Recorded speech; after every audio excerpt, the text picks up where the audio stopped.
chambers and it's a little echoey here.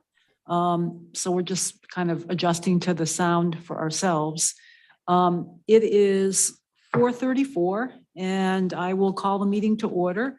In terms of the roll call, for committee members, we have Zelene Sandler, myself, a little too dim, Nancy Bowden, Jessica White, and I think that's it, but that's four of us, so we have a quorum. Let's see, I know that Chandra Prasad and Dave Hager can't be with us today because of work commitments and travel. And then in terms of regular attendees and guests, we have Claudia Guardiak. And let's see, do we have anybody else? We have Claudia. We have our environmental planner, Stephanie Baramian, and Carmela Garofalo, I believe, is with us. And Carmela, it's like, make sure you raise your hand or whatever if you want to say something. Since you're not on camera, I can't see you. So if you're signaling, make sure Lynn's aware of it. Okay? Okay, very good. So I think we have called the meeting to order and gone through roll call. Next up is just approval of the agenda. Any additions to the agenda? Okay. Then we will move on to approval of the December 8, 2022 minutes. Hopefully you've all had a chance to look at them. I will entertain a motion. I move we accept. Didn't get my training. I move we accept the minutes as written. Can someone second? Second. Zelene seconded. All in favor, signify by saying, raising your hand or saying aye. Okay, the minutes are approved. Let's see, next up is the environmental planner report. I want to give Stephanie adequate time today because she got shortchanged a little bit at our last meeting where we had two presentations. So Stephanie, the floor is yours. Just press that button while I'm talking or just one? Right there. But then I'll have. Okay, press it. Just once. Okay, leave it. Okay, Now, great. now you're mic'd. Okay. So everyone can hear me? Oh, yeah. Okay, so I have a couple of, just two things on to do today. One is a short presentation on something I'd like to propose getting support from this advisory committee. And then the second thing is going to be an invitation for a discussion, creative discussion, some brainstorming, or at least putting together some pieces for a project for April. So let's start with the presentation. Oh, do you want to pull that up? Thank you. I don't know if you want to see this. I've got a slide for you. So I put together a flyer just to try and do high-level presentation of what I want to suggest here. It is in light of the library, but of course it's a lot more extensive than just what we need to be thinking about with just the library. But I was thinking about what sustainable development is and how we've been trying to have a conversation with the library about some of the development and what kind of components we would like to see. But I was also thinking about how do we even get to the point of actually just development? We need to also think about how we think about waste management when it comes to construction and demolition. And so this is what I've put together. So the question really about comprehensive sustainable development, I wrote to build a structure in a sustainable way for it to operate with the same intent is not a fully comprehensive approach to sustainable development. Should we not also be looking at how we demolish an existing structure in order to make way for the new? So that's the question I'm asking here. Construction and development, known as C&D, accounts for approximately 15 to 20% of our municipal solid waste. That is an enormous amount when we're trying to tackle our waste crisis as it is. Much of that material could have other paths rather than landfill and incineration, often post-export to neighboring states. Currently, Connecticut exports nearly all of its C&D to other states. I believe Pennsylvania is currently taking most of that. And then my understanding is Pennsylvania has been shipping out to Bangladesh. So we do have a problem. And my understanding from the ct.gov website is only 7% of this material that's shipped out is reported as recycled. So we do have a problem. We do need to take some sort of responsibility with this waste problem. So there are some things I want to suggest here. We do need to remember that, first of all, we need to be looking at reducing. What can we reduce as far as procurement? Then what can we reuse? And then at the very end, what can be recycled? And obviously trashing and just going to incinerator or landfill isn't even on this as an option. First of all, find a destination for materials to be repurposed if they cannot be reused at the new site. For example, Restore Habitat for Humanity, which is right here in town. I asked them if anyone from the library committee had just connected with them, just to see if there's anything out of that material coming from the library that could be taken to them to be resold or reused in some of their rehabilitation projects. They said they hadn't yet heard from anyone from the library, so they would be interested in us maybe doing a little tour around the 2 existing sites, see what kind of materials could be reused, whether it be lights, furniture, windows, doors. Places like Restore Habitat for Humanity are a really wonderful place. Not only do they take stuff out of the waste stream, but they create materials that can be used in projects at much less cost to the people purchasing or needing those products. Also builds revenue for the entity as well. Okay, secondly, materials being demolished should be separated into separate containers at the time of and at the site of demolition. This is happening. There are cities and states that are demanding this at demolition. So for example, when they go to take out the materials at the demolition site, they can, so separating out, for example, asphalt shingles, those asphalt shingles have, can be repurposed into new asphalt, and lights can be taken out to be reused, or the metal can be taken out, and there are markets for gypsum board. So there are 2 things I want to show here. So materials should be demolished, should be separated in different, material able to be recovered for recycling is greater than trying to sort it at the waste facility. You've got people doing this separation job, not machines. So we do need to think about the health and wellness of people when we're asking them to do this separation.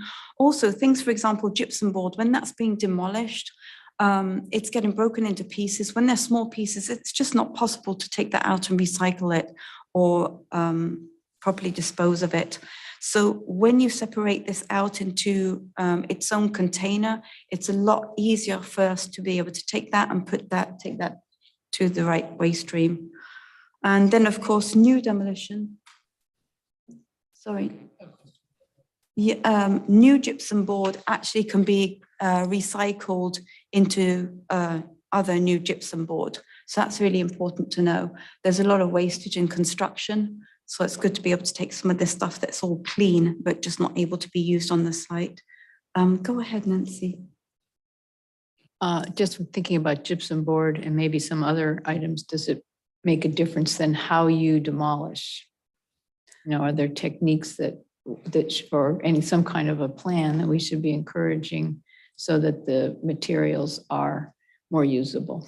Right. So the problem really is financial.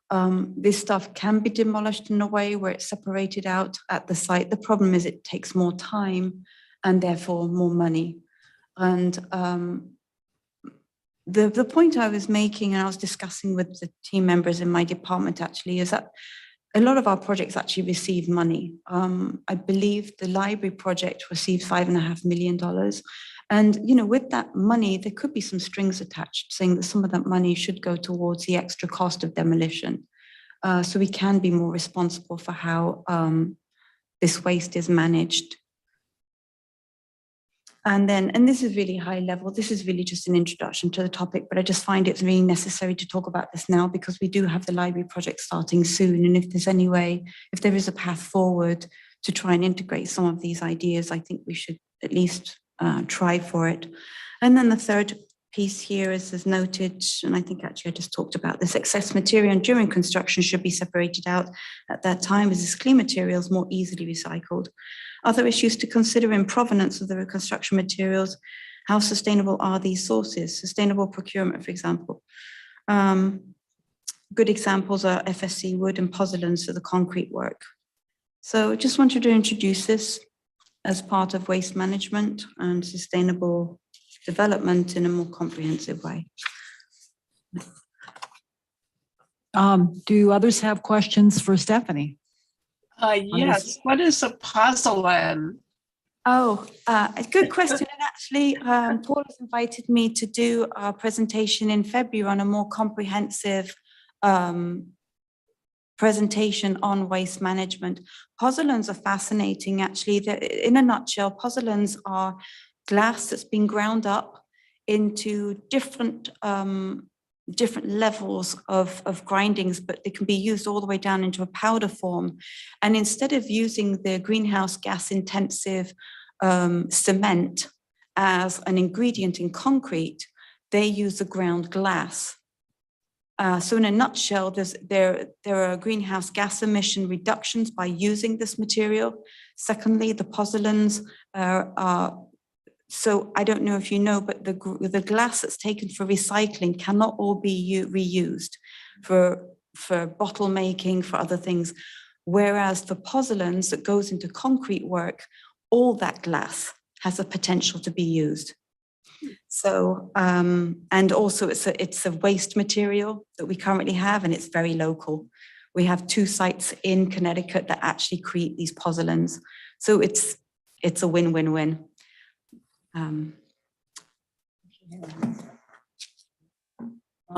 Anybody else? I have like 2 quick questions. But Jessica? Yep. Yeah, you might not have this answer yet, but you know how much more of a financial cost this would put on the demolition, just thinking specifically the library project? I'm sorry, I couldn't hear that question. Could you repeat it a little bit more slowly? We're having a little bit of trouble with the audio. Thank you. Sure. I'm just wondering if you have an idea of how much that might add to the financial cost of like the demolition associated with the library, for example. I don't know. Absolutely no idea. I wouldn't be privy to that information. My understanding as anything to do with the demolition work actually would be through our risk manager. That would be Nancy Haynes. She would know everything about the RFP that would be associated with the demolition, because I did ask that question today. Just more an observation, I think, and then a couple quick questions. I think what's challenging for town projects, I mean, and I don't think it's unique to Bloomfield, is, you know, you have like low bid requirements and things like that, and that makes it more challenging, obviously, to do some more, you know, what we view as forward-thinking, more environmentally friendly things. So I guess a question I would have for, and this is for you, Stephanie, to think about, you know, a question I would have like for the Restore is, does Restore work with contractors? So that's one question, and then I'll ask my other question, and then you can reply. The other thing, I know from having a very brief conversation with Dennis Kadir about just quickly touching base with him about like the POCD, and, you know, that's kind of, you know, it's in progress, but it's a little bit slower, I think, than anticipated in terms of launching things. You know, he mentioned, and you had mentioned to me, our regulations need an overhaul. Mm-hmm. And, you know, he made the point that something that you would be doing is maybe taking a look at our regulations with an eye towards the environmental aspects of it. So is there an opportunity here and with the POCD to, Yeah. try to bake some of this in with the planning department. That is the intention, that this would be something that would hopefully be reflected in the POCD. We did talk about that today. And then the other thing, yes, regulations. This is something I would like to see in the new regulations as well. And again, if you don't have the answer to this, that's fine. I don't expect you to, but I just wonder, like, if Restore Habitat works with, and I would expect that they would because of the materials that they're getting, in terms So- of demolition. They are interested in things, for example, like lighting, furniture. They said they could possibly take some of the shelving.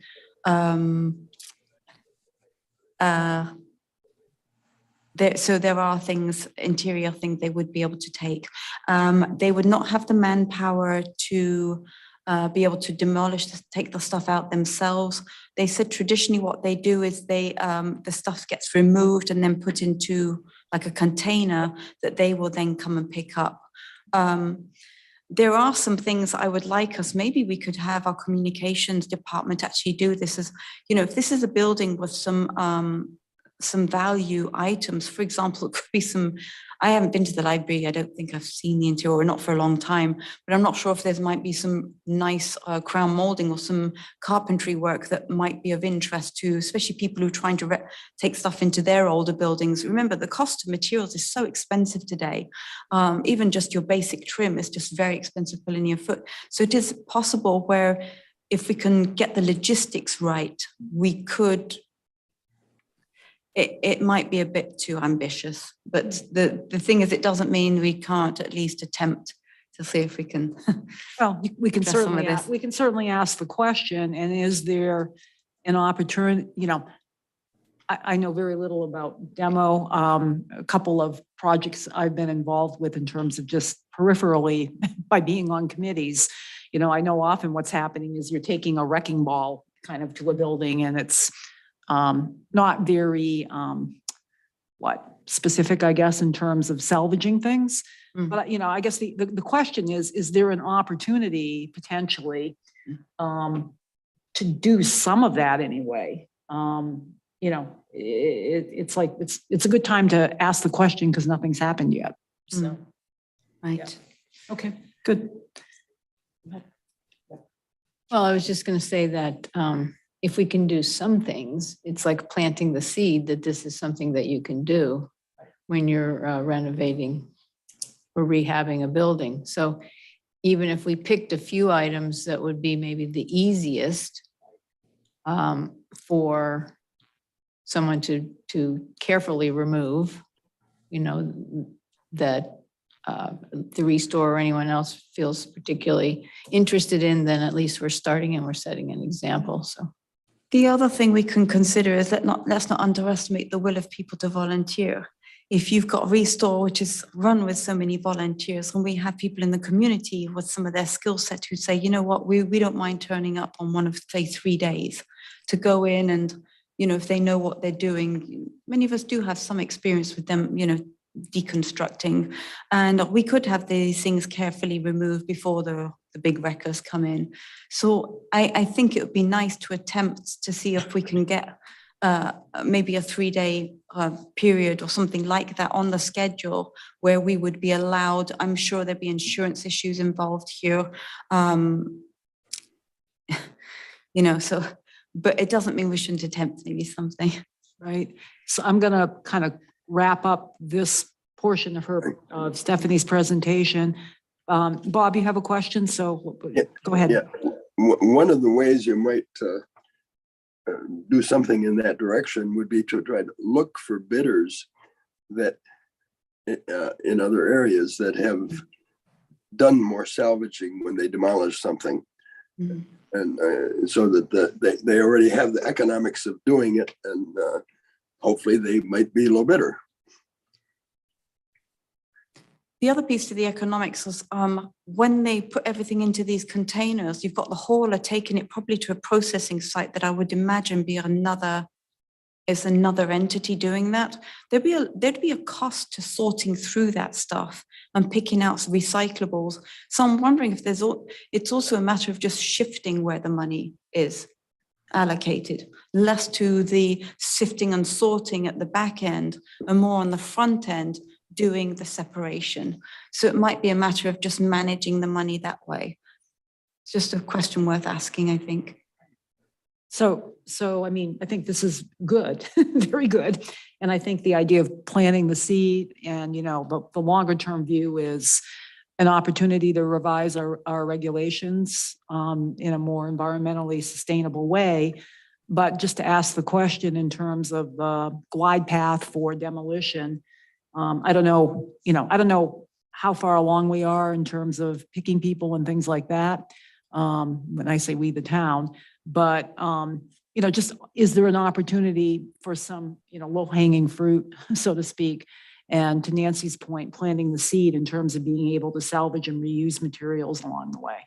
So sounds like your team in the land use and building department is looking at these things, which is great. So can you keep us kind of informed? Absolutely. And then we can figure out, how we might be involved and supportive of that. Okay. So you want to go on to point, number 2? The second thing I want to talk about is the desire to do not just an Earth Day, but an Earth Month. So this is really an invitation more for people to think about, put their creative hats on and think about what we would like to do in town, but also see if we can reach out to other members in town. What's happening? There's probably stuff already happening, in which case maybe we can highlight some of the projects happening in town as well as create new things. So those are the questions. What's happening in town? How can we help with the publicity of that as a collective effort? And then what other things would we like to do in town? We have already talked, I think, in the last couple of meetings about what we already have, some of the preliminary plans. We do have some trees for Bloomfield work going on, which is fabulous, especially if it's tree planting. We'd like to do a promotion with the North Central Conservation District, which is a non-profit that has already taken a lot of the work out of the selection of plants for us by choosing native plants. So you can go onto their website and put in an order for plants that you would like to purchase, and then you would pick them up at Hawk Hill, which is a Winterberry Land Trust site in April sometime. I believe it's the third week in April you pick them up. So you're supporting a non-profit organization and getting wonderful plants for your landscape. We could create some sort of a workshop to help people maybe learn a bit more about planting and how they can do some backyard habitat sort of plantings. We're doing an invasive species workshop. We've got Pete Picone, who's going to be speaking sometime in March, a virtual speech. And then throughout the month of April, but with a kickoff, I believe it's April 1st, we're going to have a collaboration at Hawk Hill with Winterberry Land Trust, where we're teaching people about what invasive species they can expect to find in the landscape, how they can remove them, plus people actually just digging in and removing some of these plants. And we're going to be selecting the trees at Hawk Hill that are part of a plan to create a self-guided walk. So it's a really, it's a complete sort of design. And April, I can't remember the date, but in April, I'm going to be giving a talk on, through the library, I'm collaborating with the library, a talk on food security, food sovereignty, and food supply chains. And I'm going to be focusing on a topic that I researched for a graduate thesis on food supply chains, which is, yes, do sustainable food chains. So I'll open it to questions and comments in a minute.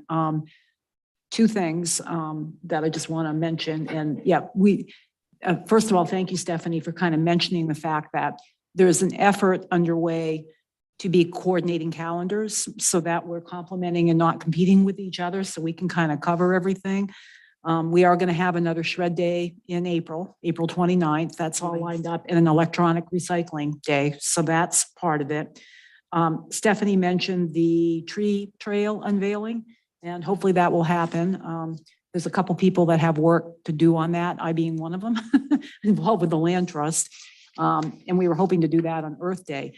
I do have a piece of really interesting new news. And some of you may have heard about it, but we have a tentative date. I think it's April 18th. I don't know if you have heard of David Pogue. He is a correspondent for CBS News Sunday Morning. He writes and talks about environment, the environment, science, climate change. And the long and the short of it is Sharon Mann, who chairs BBC, but who also is involved with the Land Trust. She was working with his people to get see if he would be one of our speakers for a nature lecture series. That ultimately didn't work out, but he has offered to do a pro bono webinar for us on the topic is really how to prepare for climate change. He has a new book out, and the idea of that is for all of us, various committees, environmental groups, all to be promoting it. So that would be, I think, a good thing to put on the calendar.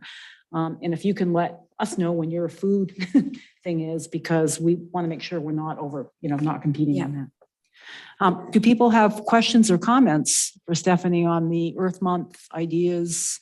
Oh, and the fair. And- We want to create a fair. Sorry and- about that part. Okay, go ahead and bring it up. So yes, so the invitation actually is predominantly to think about when we would like to do a one-day sustainability fair.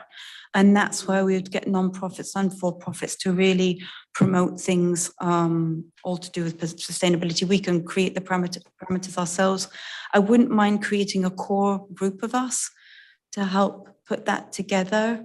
I also would like us to think about what date we want to do, and that's where I would like you guys to think about dates of other things going on. We don't want to be competing with other towns. We want to sort of complement that. So I believe we want to stay away from the Windsor Sustainability Fair that's coming, et cetera. So I think between now and the next meeting, I would like us to think about a date, come up with a date, and then who could be our partners in creating the sustainability fair.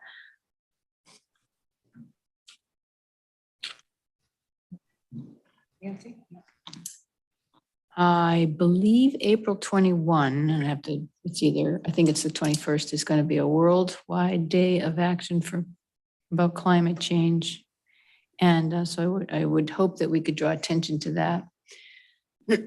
And my only thought about the sustainability fair would be that it would be a good kickoff to the month of activities. And so I would just vote for early in the month if it doesn't conflict with anything else significant.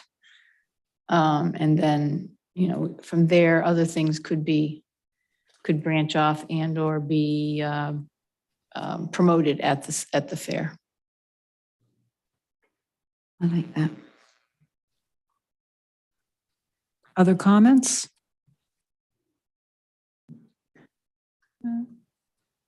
So we will get to this a little bit later on the agenda, but Stephanie referenced the Windsor Sustainability Fair.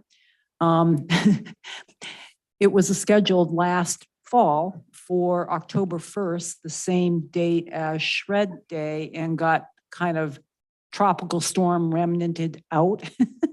It got canceled. As our Shred Day got canceled, we rescheduled for a month later. Due to popular demand, we scheduled a spring Shred Day for April 29th. I booked that last month because spring dates are very much in high demand, so we needed to reserve a date.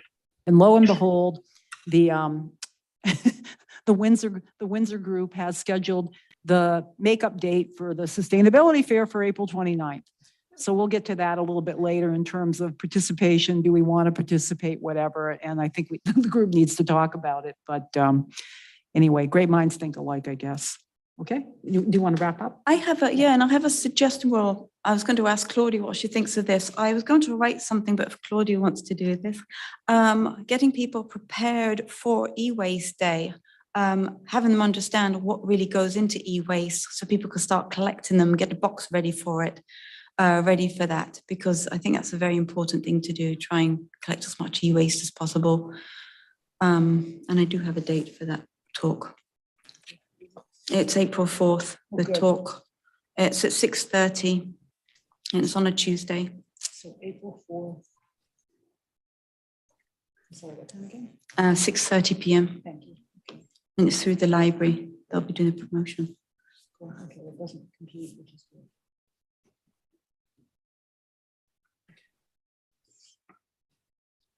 I think the Land Trust has its fourth of the 4 announced wildlife series that week. It's when probably the, maybe it's the next day, the 5th. Wednesday.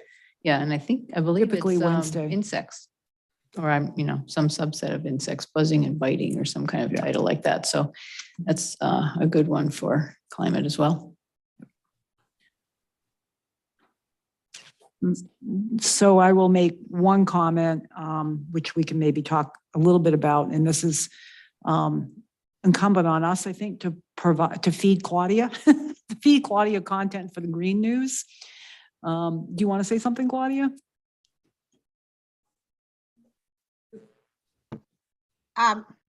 Thank you.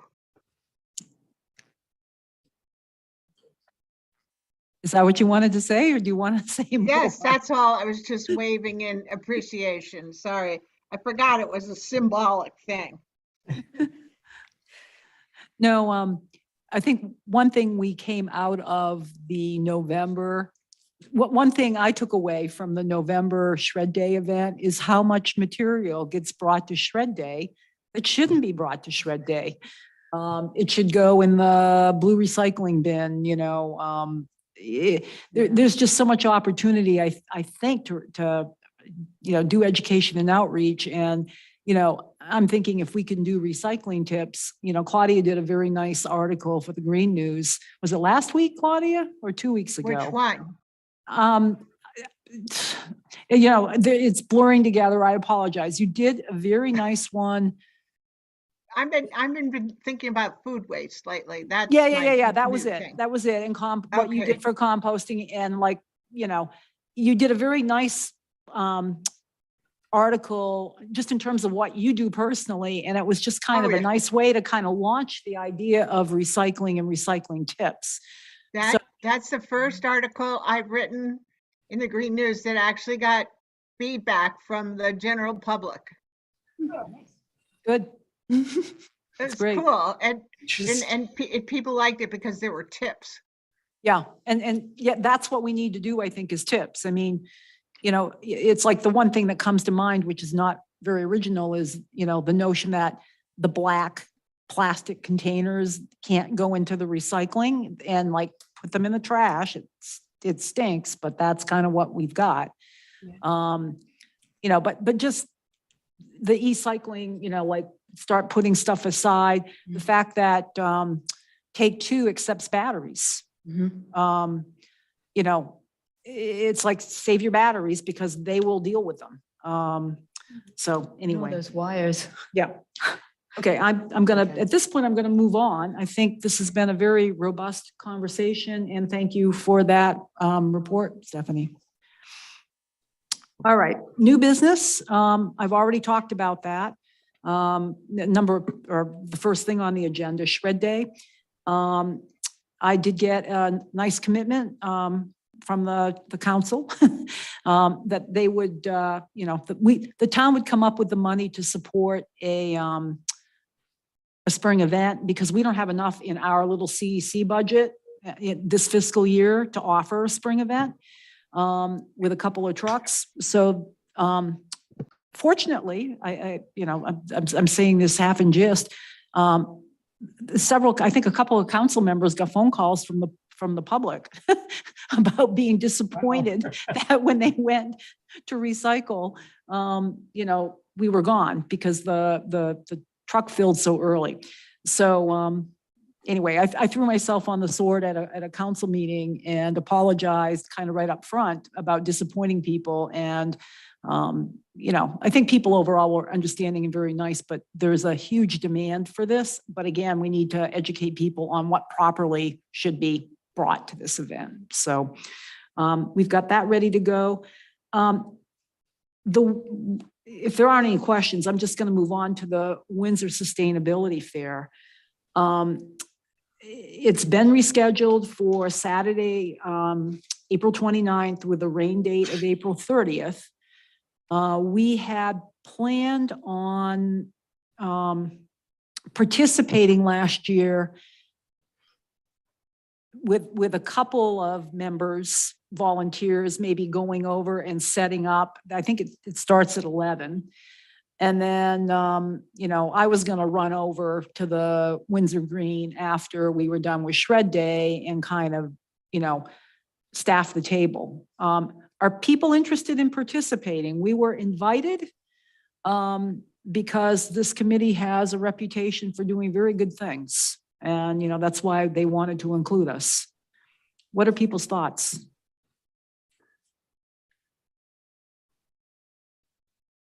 Nancy. I'm always willing to go over and be part of that because I know a lot of the people. So if we do want to, I'm just saying, you know, if we're worried about volunteers, I'd be happy to be one. I think last time had we gone, the plan was to have a bunch of handouts, but you know, maybe we can think a little bit more about what message we would want to give. I'm always up for inter-town cooperations. So maybe we can think of some things we can do together with Windsor or propose them.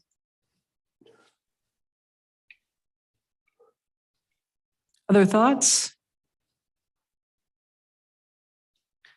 I do know Seabury is going to participate because there was a large distribution list of, you know, everyone who had originally signed up. And Davita Crabtree is the contact and said that they would be participating.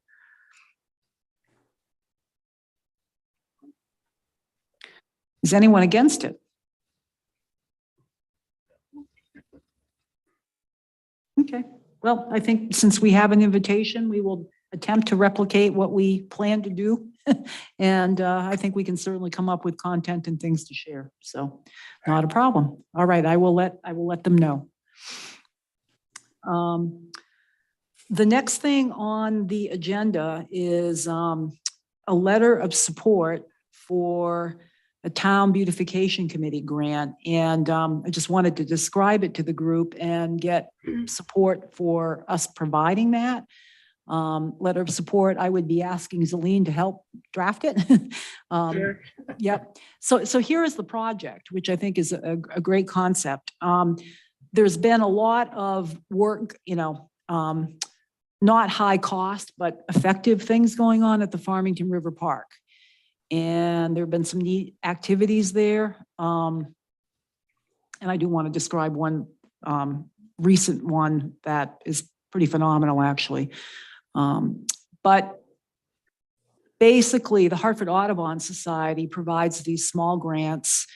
The Beautification Committee, the past 2 years, has applied for and received these small, you know, 2 of these small grants the past 2 years for bird-friendly planting, and has used that for, you know, to really give a facelift to the entrance to the trail at the Farmington River Park. I mean, it really is a remarkable makeover.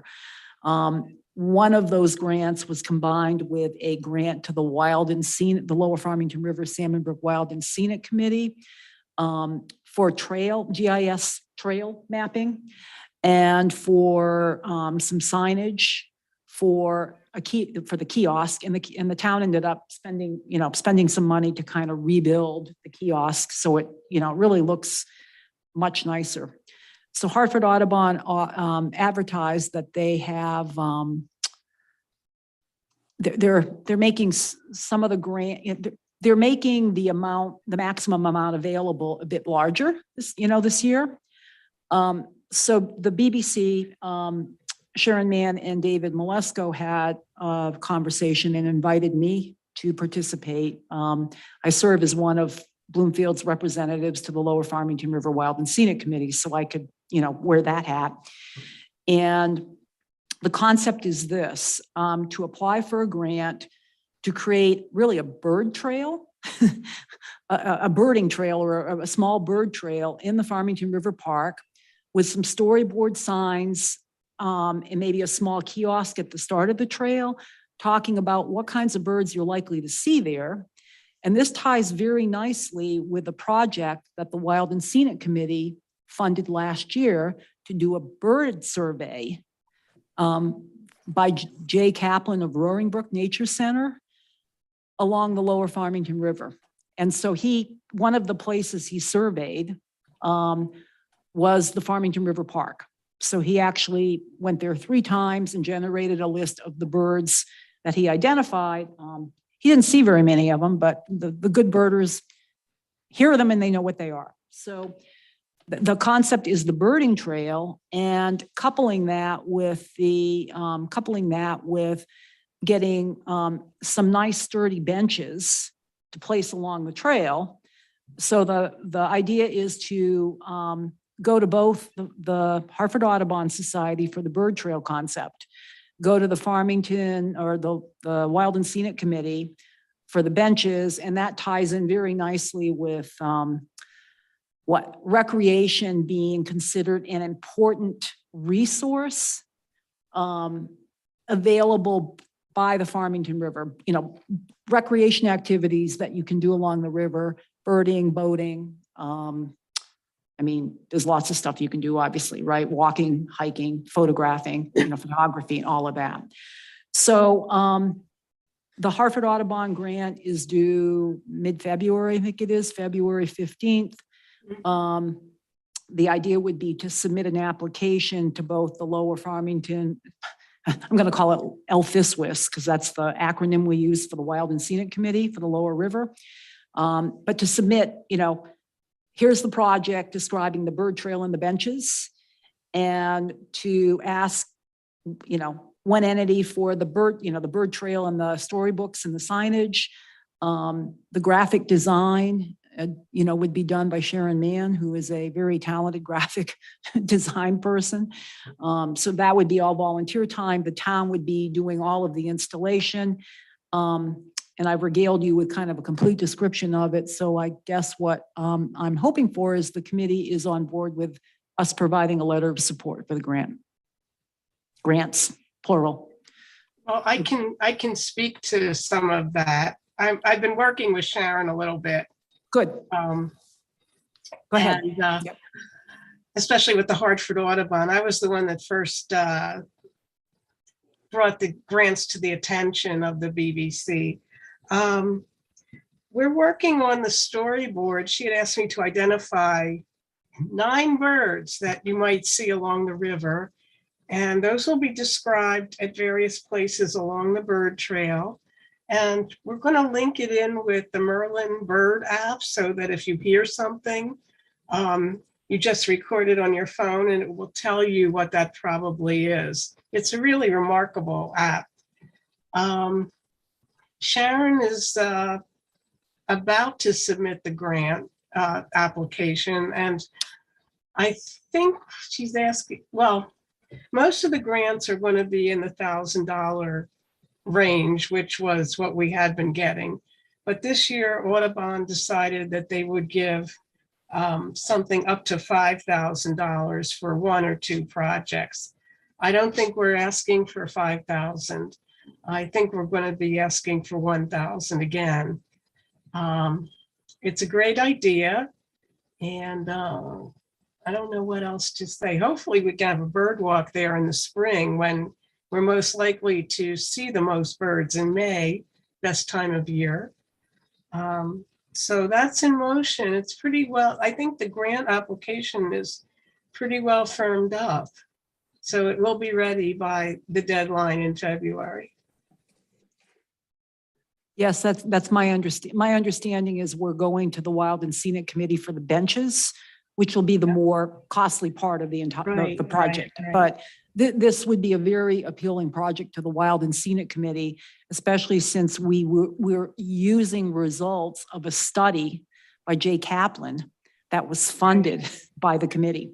Because, that committee does great work, and, it's like, sometimes we should talk more about what an amazing resource we have and the work that's being done, by that group. But anyway, so I'm seeing hands. So do I have a motion to just support doing this, approve Zelina and I working on a letter of support for the 2 applications? Can I have a committee member make a motion? I'm looking at Nancy. I move that we write a letter of support for the Bloomfield Beautification Committee as it applies for grants from the Audubon And and Wild and Scenic. Lower Farmington Wild and Scenic. Yep. So can I have a second from either Bob or Zeline? Yep. Second. Okay, Zeline, okay. Any opposition? Any opposed? Okay, great. Motion carries. Thank you very much. Okay, and let's see. Moving on to old business. Basically, I think these are really basically updates because, it's been the holidays and people have been kind of dealing with holidays and a variety of other things in terms of ongoing projects. Solar guidelines for residents. This was something that we talked about back in November. And where we all landed was we didn't want to be approving vendors. We as a committee, as a town, don't want to approve vendors. But what we thought as a committee would be a helpful thing to do would be to come up with some kind of useful checklist or something like that. The town is okay with that in terms of, from a risk management perspective, having something relatively simple to just give people hints about what kinds of things they should be looking for and potentially some resources of where to look. So Claudia, Bob, and I had one Zoom meeting like right before we got into the holidays. And, I think where we left that was we were gonna, we had a nice little brainstorming session. We want to generate kind of a list of what we think should be part of that. And, potentially get some help if the town has the resources to, take that and maybe format it in some kind of user-friendly way. And then we can think about how we would want to push it out. And it's like, Bob, if anybody, Claudia and Bob, if you want to comment, please do. But go ahead, Claudia. I didn't have any time to work on that project since last meeting. And I apologize, but making a checklist is actually kind of hard to do if you don't have solar panels yourself. It's like, I don't actually know what goes into it. And so it's a pretty challenging, activity that we came up for, that we assigned ourselves to do. So I was thinking maybe, if somebody said you have to do this, I would go to somebody who has solar panels, which was Bob's idea. Go to your neighbor, somebody's put them on, and say, what was involved? How did you like it? What did you have to do? And then I think maybe we could start a checklist using people's experience in their in putting on solar panels. That might, I think the checklist is good, but I think people who are ignorant of how to do this aren't the right people to make the checklist. So we have to make ourselves unignorant and then take that on. Do you want to add something to that? Bob, did you want to add to it? Yeah, I think that's basically what the best path forward. That of course, if you wanted to have a checklist, is check with your neighbor, check with the Better Business Bureau,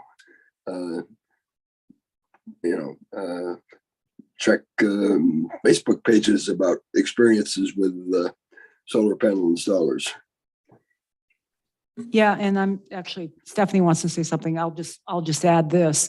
One of the things that we were thinking about, and I only remember this because I just wrote an email about it. So that's the only reason I'm kind of bringing it. We were talking even about things about if you Google, if you go to Google and you Google what to look for in a solar contractor, there are sites that come up that look to be very reputable sites that I think we could draw on. So I think the idea of this is don't let the perfect be the enemy of the good. Is it something that's worth pursuing? And, I also think there's some value in approaching it, yes, approach it from the perspective of people who have installed solar and what went well and what didn't go well. But I also think approaching it from the perspective of somebody who's trying to find out about it. And, these are the things you've learned that you need. These are the kinds of questions you need to ask, which actually do come up when you Google what to ask for in a solar contractor thing, even things like make sure you get more than one quote, make sure you understand. I have a friend who's looking to put solar on her house, and she started over the holidays, she started making, she was making comments about, well, gee, my roof is getting my roof is getting older. And I knew enough from having a conversation with Bob and Claudia, and the one presenter that we had come in, that's something that a good contractor should be doing, is looking at the condition of your roof. So, I put it back on here because I think we thought it was a worthwhile thing to do. I think we just need to start, looking at it again and seeing where we get with it.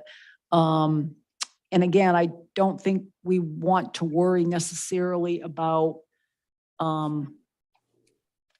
what the final product might look like. I think, because I think we need to have some ideas kind of on paper in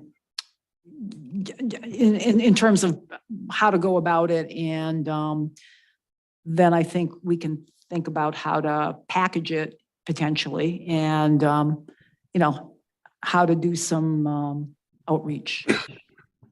So again, this is more just an update, and I think Stephanie had a comment, and then Nancy's got a comment, I think. Go ahead. Yes, I'm just trying to think about this. This is complex. This is really complex. I think the reason why we were talking about this in the first place is really how do we help residents navigate the whole world of solar? That's really what it is. And like you say, we can Google all we like, but if we don't really know what we're looking for, if we're starting from scratch, and even with all my information and research over the years, and even having put solar on my old house and got a contract now to have solar put on the new house, it's still frustrating. You still don't really know where to go. And I still have questions myself. So it's like, how do we offer some sort of a service while remaining neutrals to who those contractors are? And I think if we can maybe ask questions ourselves of what the questions could be, and then see if we can answer as best we can. And I think what we're looking for is as much transparency as possible. So for example, what could people expect to pay for their solar based on what system? So maybe answering some questions a little bit about what are the varieties of panels, how many panels one can expect, even answering the question of the age of the roof. And here's a question: should we be asking the town maybe to get the inspectors involved with maybe having that third party inspect the roof, so you don't have a for-profit sort of determining whether or not that roof can take the solar, especially if we're looking at a 20-year lease. So we could ask some questions, for example, what is a typical lease? What is the range you should be looking at for a certain amount of kilowatt system? And what are the different programs out there? So answering the question, what is a buy all sell all system, which is a new program that was implemented this year, is allowed this year, versus a lease versus a purchase option. And I think the vast majority of people today, from my understanding, is that they would look for a lease, but we should probably still attempt to answer the question of what the other options would look like. And also what would be the advantages of maybe having a new roof rolled into the cost of that lease. I think we need to really come up with what those questions would be, and then have solar companies offer up as much of that information as possible, so we could do sort of some comparative, offer those answers in a comparative fashion. I don't think it's this easy. Yes. I don't disagree with any of that, but I think the first thing I would do is contact PACE, which is People's Action for Clean Energy, and a lot of that brain, what do you call it? Brain trust lives, right around us, West Hartford and Simsbury in particular, a couple of people who have years of digging into this stuff, really understanding the technology, really looking at the pros and cons, probably knowing more about the pitfalls than we can even think of at this point. And I say this as a solar owner, by the way. But, I don't have problems with my system. I have problems with how to expand it. Apparently, you can't always do that. So, I think combination of start with PACE, because they have a lot of resources, and it might just be that we can look at what they already have on their website, have a meeting with some of them. The committee could, we could, whatever, to get a pretty good idea of how much they can provide to us right off without us even having to dig too much, and stay away from the solar companies themselves. That's still kind of my preference. And then we can ask our questions. So those become some of the questions we might want to be able to provide to residents. And yes, reach out to people who have solar, who might like to offer some opinions and some warnings, however we want to word it, and kind of bring that all together into, whatever format we are going to make available to residents.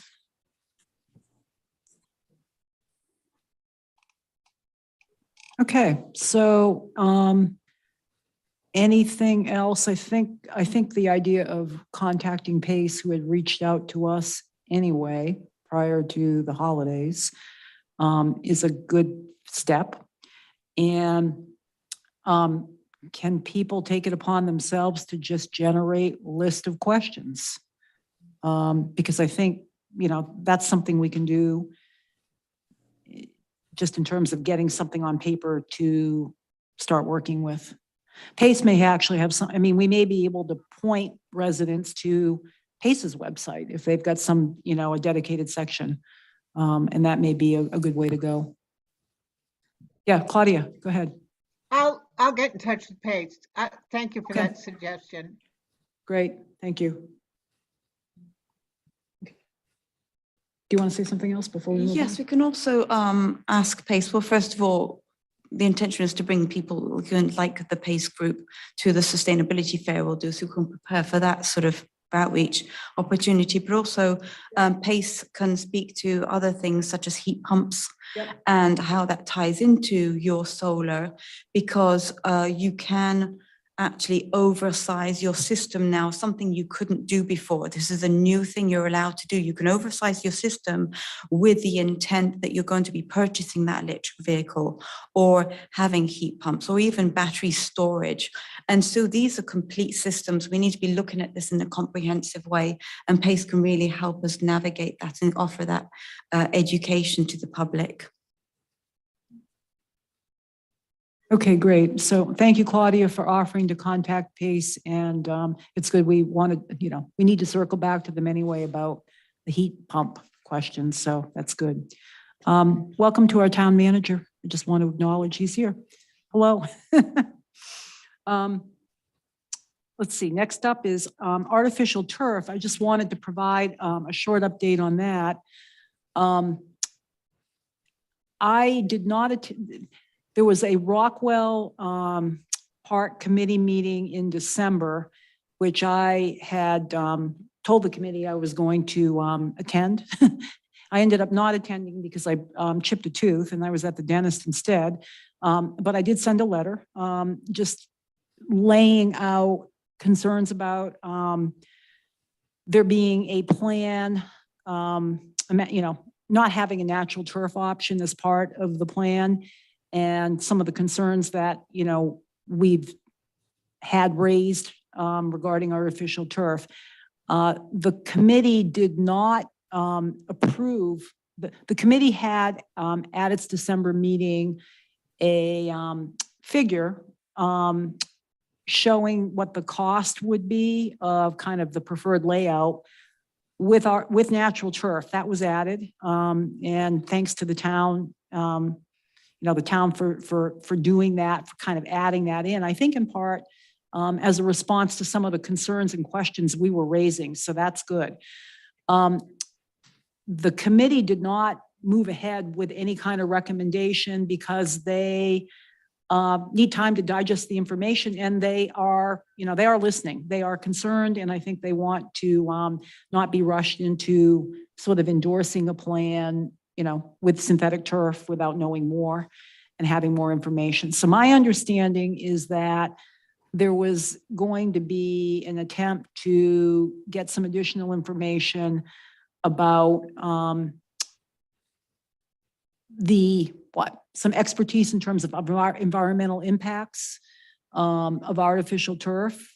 And, the big concern seems to be maintenance, cost of maintenance, people resources needed for maintaining natural turf versus artificial turf. So there, as far as I could tell, there was sort of a pause button hit, which I think is good.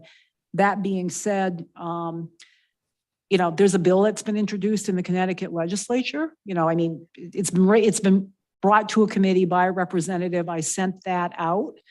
I did contact my source, Ann Hulick, Director of Connecticut Clean Water Action, and she didn't know about it and was delighted to hear about it because I think she and a group of people were thinking of introducing a bill with a little bit of a different angle about a moratorium on artificial turf and linking it to, chemical toxins and PFAS. So, there seems to be some movement afoot. Question is, as a committee, I think we have an opportunity if we want to bring some people in for a speaker this spring, is this as a webinar or something this spring to talk about it. So do we want to do that during Earth Month, potentially? And if there's interest in doing that, I can, I maybe with some help from others can get some folks involved, and willing to speak. Thoughts? And I'm getting ahead of myself here. One thing I would like to have as a standing item under announcements, updates on the agenda starting next month is legislative updates. That's something this committee traditionally has done while the Connecticut General Assembly is in session. What we typically do is get a list of the environmental bills that are being considered that are of interest to the committee and of potential interest to the town, and we try to follow those so that we can advise council if we think they need to, weigh in on behalf of the town, or, if there's something not too political that maybe we can weigh in without, we're comfortable weighing in on without going, to the council. So people's thoughts, reactions? I think we always used to have a section on legislative updates. Yeah, we did.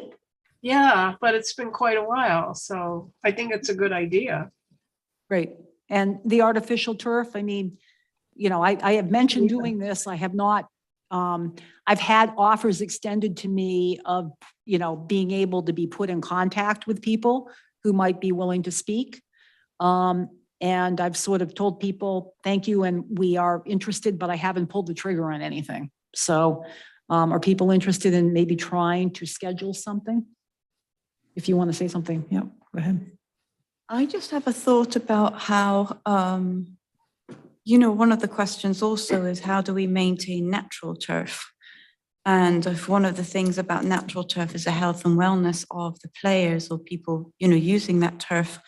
And this sort of ties into somebody in the community who had contacted the town about how we can shift to more organic practices as far as lawn maintenance. And I did share that I can't remember where I shared it. There is a company in Bloomfield that does organic lawn care. And yes, Here with me. You should. yes.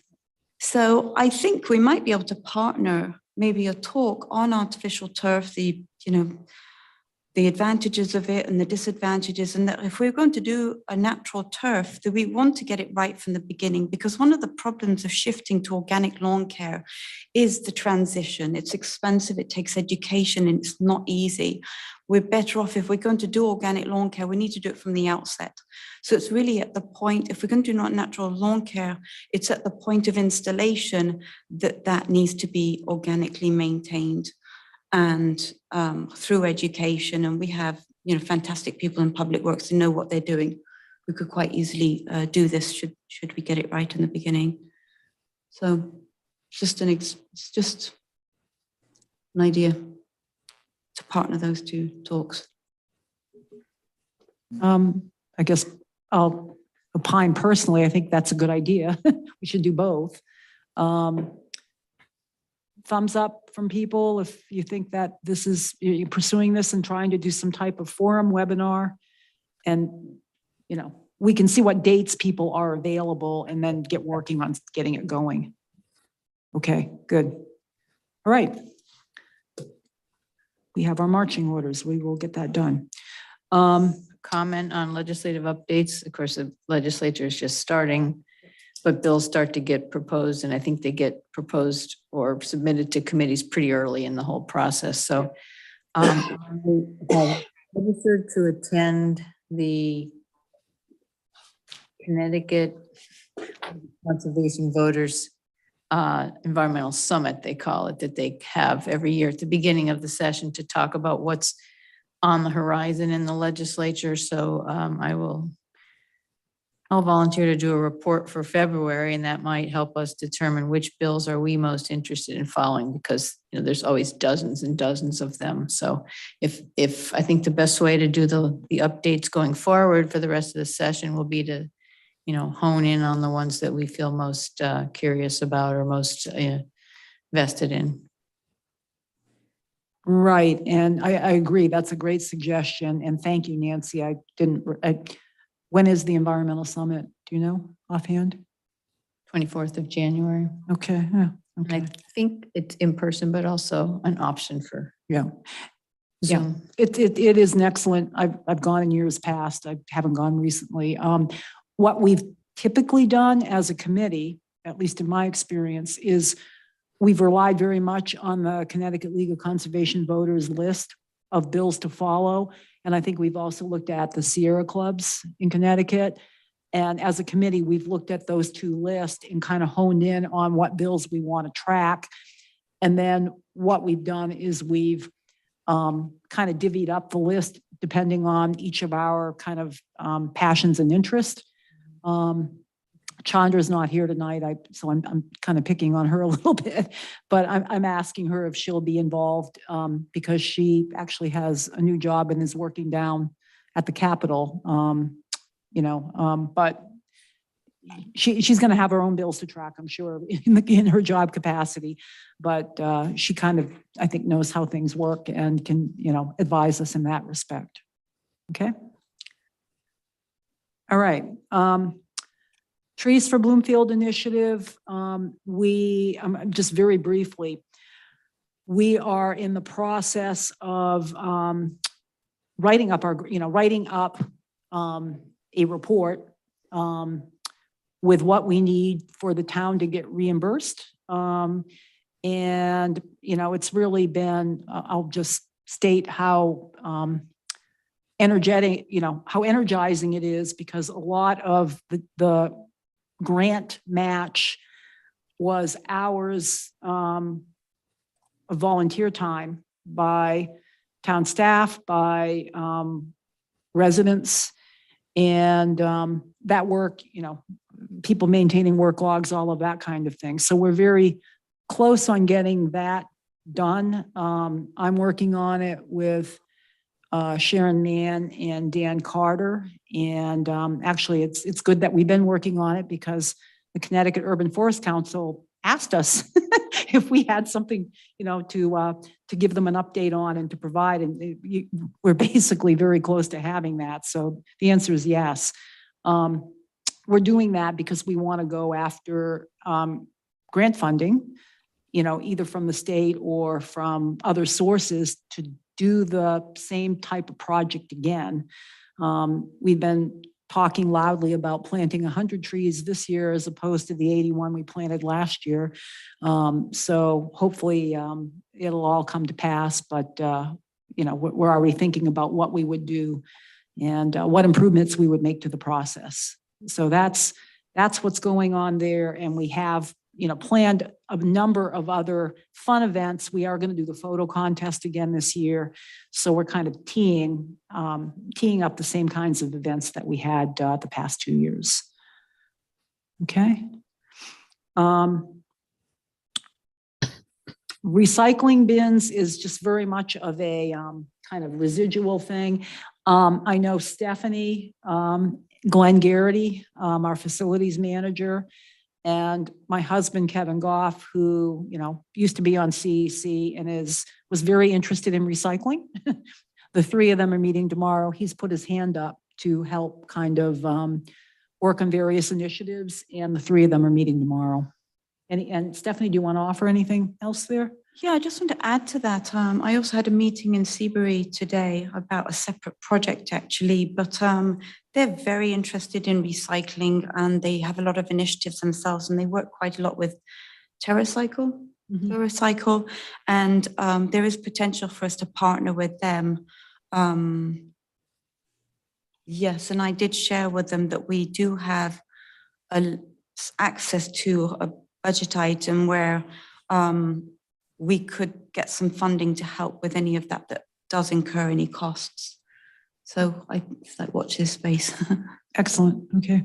And I know the West Hartford Land Trust has done work on recycling plastic film, which I think you've alluded to before in the past, Stephanie.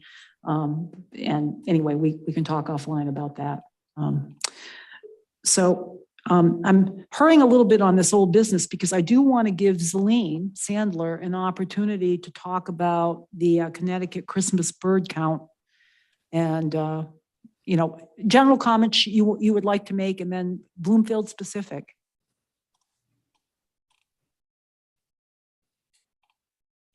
You're on, take it away. Oh, I am? Okay. Well, you probably got the attachment with the printout of the results of the Christmas bird count in Connecticut.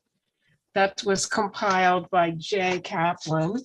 I go out every year in Bloomfield. Well, we have a group of people in Bloomfield, and there are various areas that each of us surveys.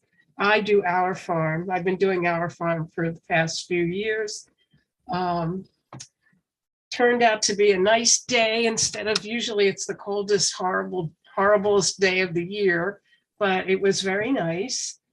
And it was surprising that at our farm, there were not that many birds. I walked up the hill there and there was nothing doing. And then I walked over to the farm, which is where all the birds were. The birds were on the barn, on the solar panels. The barn is covered with solar panels. All the birds were sitting on the solar panels. They're not dumb. It was warm there. So there were a bunch of starlings there. And of course, they were leaving their marks on the solar panels, something to think about, pooping away. This year, actually, in terms of all of the Hartford area, it was a good year. We had a lot of birds, a lot of species. We don't count individual birds, we count basically species. Let's see, where did it say? Okay, I'll just read the statistics briefly. There were 109 people out in the Hartford area surveying, which was more than last year. They covered 36 more miles and spent 37 more hours in the field. We had 94 species, which was the highest species count since 2014 and the second highest ever. It's still of concern. Well, let me preface this by saying that going out one day for a few hours is not a real scientific way to tell what's happening. But over the course of 10, 20, 30 years, you can see trends of whether birds are increasing or declining. And as I think we probably all know, most species are declining. Although with the warming of the climate, we are seeing certain species coming into Connecticut that never used to be here. We have Mississippi kites breeding in Connecticut, which, as their name suggests, they are southern birds. So we do have some of that, but on the other hand, we have big declines in some of our favorite birds like chickadees. That's always, well, it's one of my favorite birds anyway, so it's always distressing. But anyway, the other thing was that a very, very rare bird showed up. It made the news. It was a black-chinned hummingbird. It was only the second record of this bird in the state. It was so rare that it was photographed and sent to the top birders in the state to try and identify it. It was a female black-chinned hummingbird. And unfortunately, where it was located, people could not go to see it. It was located in a small condo complex.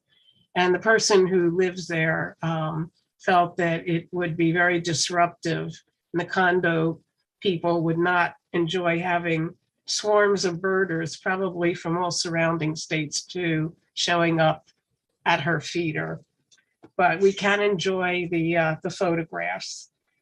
Let's see, what else did I want to mention about that?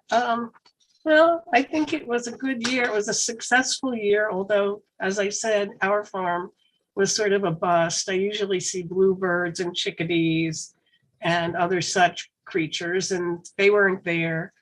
I usually see large flocks of blue jays and blackbirds. They weren't there. So it could be just that particular day. Who knows? The other thing I want to mention is that every year there is an eagle count throughout the state that DEEP sponsors. And I've been doing that for many, many years. That was January 7th. It was very cold. Went out. The area that I survey is Nodbrook Wildlife Management Area in Simsbury. In all the years that I've been doing it, I've only seen one eagle on that day within that little period of time. They're there, it's just they're not there on that particular day, which is also true of the Christmas count. I mean, I could have gone back the next day and maybe seen tons of these birds, of chickadees or whatever. So it does predict trends. And also DEEP likes to know where the birds are not. So I don't feel bad about not seeing an eagle this year. I think that's all I really had to say, except that a little bit, the Christmas bird count has been going on for over 100 years now. And it's a national thing and actually an international thing now. But the original intent of the Christmas bird count in the United States was to see how many birds you could shoot on that day. And fortunately, we have come a long way since deciding that killing birds was a worthwhile thing. So that's my report on the birds. There was one other thing, and maybe somebody can answer this question for me that knows more about our farm. As I was walking up the hill, there was a dwarf apple orchard that used to be there. Well, it's still there, but there's a sign there saying no trespassing private property. And I have not heard about our farm selling off any of their land. So I am not sure what's going on there, but I'm going to try and find out. And that's basically it for the birds. Any questions? Actually, I have one. How much, experience, knowledge do people have to participate in the Christmas bird count? Because Yeah. let me add this. LBBs, little brown birds, it's Oh. like, I have all these sparrows, various finches. I Yeah, don't yeah. know a purple finch from a red. I mean, I know there's a purple finch and a red finch. They look an awful lot alike to me. So, It's hard to tell purple finch and house finch apart, even Yeah. for experienced birders. But I Good, will I say feel better. this, you can participate by doing a feeder watch too. And you just count the birds that you see at your feeder. do you have to know precisely what they are? Well, yes. If you're not sure, you can take photographs and either you could send them to me or to Jay or Okay. probably to me. There is a Bloomfield coordinator, but I don't think he want to be overrun with photographs. So you could send them to me Okay. and Good I to can know. identify most of them. But the other thing is too, is that we welcome people if you want to come along, and it's an opportunity to learn the birds too. It's just that it's usually the coldest day of the year and going out in the morning isn't fun, but you do learn a lot. So, next year I can post to this group when it's going to happen. And if anybody wants to join me, they're welcome to do so. And I will say, Zelene is very generous with her bird IDs. I have sent her photos many times. And several years ago, I had, was it a white? It was a white bunt. It was some type of bunting. Oh, snow, was it a snow? It was a snow bunting. Yeah. Yeah, I sent you the photo and I had a snow bunting at my feeder for like a week, which is an interesting, apparently not a common bird to see inland anyway. And it was it was in December. So Yeah, it's was a very cool. winter bird, and the place you're most likely to see it would be down at Hammonasset, not at a feeder in Bloomfield. on Yeah. Bear Ridge Drive. So there you go. It was a very striking little bird. So it Oh, was yeah, neat. yes. Since we're talking birds and we're coming to the end of the meeting, I did, do want to remind people that there is this Bird Safe Glass webinar. I think that got sent out on the 18th. Yes. I've signed up for it. I did forward that information to Mark Wiseman, who, chairs the library building committee. And he thanked me for that and actually said he wasn't attending, but he had attended another one, a similar one. So, the good news is he's, I think, interested in definitely paying attention. So I just wanted to let the committee know that. Good, Okay. good. Any other comments? Well, I have Zelene. a little Okay, bit. actually, Zelene and then Nancy. Well, this is quick. It's a little tangential, but it's about recycling. In my last electric bill, I got a little note saying that you have an old refrigerator that's running. It could be costing you a lot of money, so maybe you should replace it. But what I didn't know is that the electric company will come out if you call them and take away your old fridge, which has a lot of good stuff in it that they can use to recycle instead of putting it out on the curb for somebody else to take away. So I thought that was a good idea. And in fact, I looked to see how old my fridge was, and I bought it in 2004, which amazed me because I thought it was a lot newer than that. So Nancy and then Claudia. I was also going to do something tangential, which is to say there's also something called Frog Watch USA that I participated in this spring and will probably do again. And I wasn't on the committee at the time, so I didn't bore you with the report, but maybe I will this year because frogs and amphibians generally are a very good marker about what's going on in the environment. And they aren't boring. Go ahead, Claudia. I love frogs. Celine, I wrote something about recycling refrigerators for the Green News about a month ago, and I'm going to send it to you. It's not everything you just said, but it might add to your knowledge base. Okay, good. Anything else? Well, I am going to be doing a talk on bats in October. I'm not sure where yet, but bats are of special interest to me, so I'll let you guys know. Let us know. Yeah. Very good. Excellent. All right.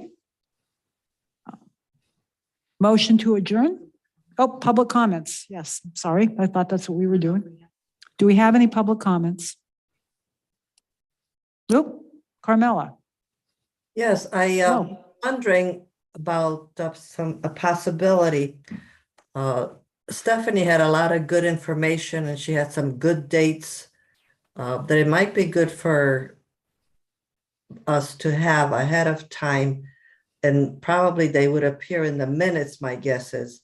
So I wondered about the possibility of receiving a copy of the minutes earlier than just before the meeting. Yes, and I can add one date. I'm sorry, I didn't have it before. It's March 7th. We wanted to do this early so that by the time we get to April, we'll be ready to be out in the field. But it's the invasive species talk. It's going to be with Peter Picone, who is at Sessions Woods Deep. And it's going to be through the library. And Lynn is nodding yes to having the minutes earlier. So, yep. Yeah, that would And she's help. on screen. Yep. Thank you. Anything else? Happy New Year, everybody, and thank you. Good discussion tonight. All right, motion to adjourn? So moved. Bob Dickinson is seconding. All right, we are adjourned. Good night, everybody. Thank you for your Good night. participation. Good night.